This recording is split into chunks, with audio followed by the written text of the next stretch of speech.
እግዚአብሔር ሆይ ስላለኝ ጤና አመሰግንሃለሁ። የስትንፋስ ሰጪ አምላኬ ሆይ ዛሬ ጠዋት ያለምንም እርዳታ እንድነቃ ሳምባዬ አየርን እንዲስብ ልብ ያለምንም ትዕዛዝ እንዲመታ ስላደረክ አመሰግንሃለሁ። ብዙዎቹ ባልነቁበት በዚህች ቀን እኔን በሕይወትና በጤና ስላቆምከኝ ክብር ሁሉ ጌታዬ ላንተ ይሁን። የአካሌ ክፍሎች ተቃኝቶ መኖር እያንዳንዱ የሰውነቴ ክፍል እርስ በርስ ተስማምቶ እንዲሰራ ስላደረክ አመሰግንሃለሁ። አይኖቼ እንዲያዩ፣ ጆሮዎቼ እንዲሰሙ፣ እግሮቼ እንዲራመዱና እጆቼ እንዲሰሩ ስላደረክ ጌታ ሆይ ተባረክ። መዝሙረ ዳዊት ምዕራፍ 139 ቁጥር 14 ላይ እንዲህ ይላል፣ ግሩምና ድንቅ ሆኜ ተፈጥሬያለሁና አመሰግናለሁ። ስራህ ድንቅ ነው፣ ነፍስ የሚያንን በጣም ታውቃለች ይላል። አምላኬ ሆይ ሳላውቀው ከጠበከኝ በሽታና ህመም ሁሉ አመሰግናለሁ። የሰውነቴ የመከላከል አቅም በሰውነቴ ውስጥ ክፉ በሽታ እንዳይሰለጥን የምትዋጋልኝ አንተ ነህ። ሳይንቲስቶችና ሐኪሞች የማይደርሱበትን ጥቃቅኑን የሰውነቴን ሕዋሳት በሰላም የምትጠብቅ አንተ ነህ።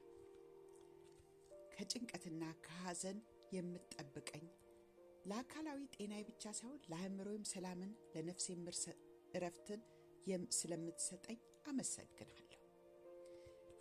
በጭንቀት መካከል ሰላምን፣ በድካም መካከል ብርታትን ስለምትሰጠኝ ተባረክ።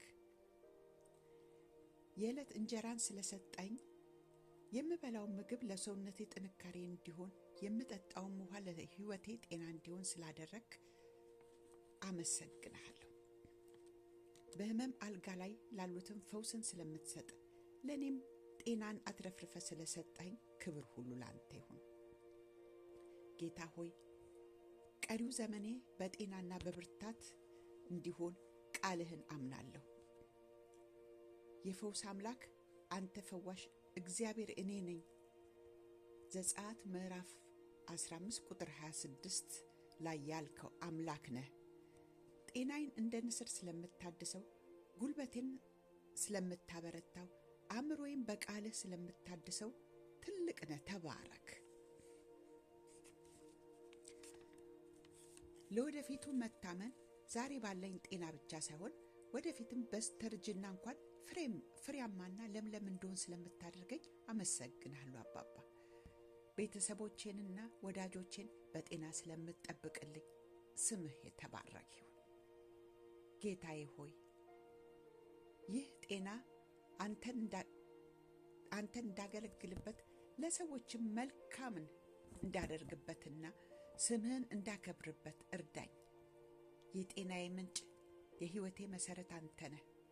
ክብር ምስጋናና ውዳሴ ለዘላለም ላንተ ይሁን።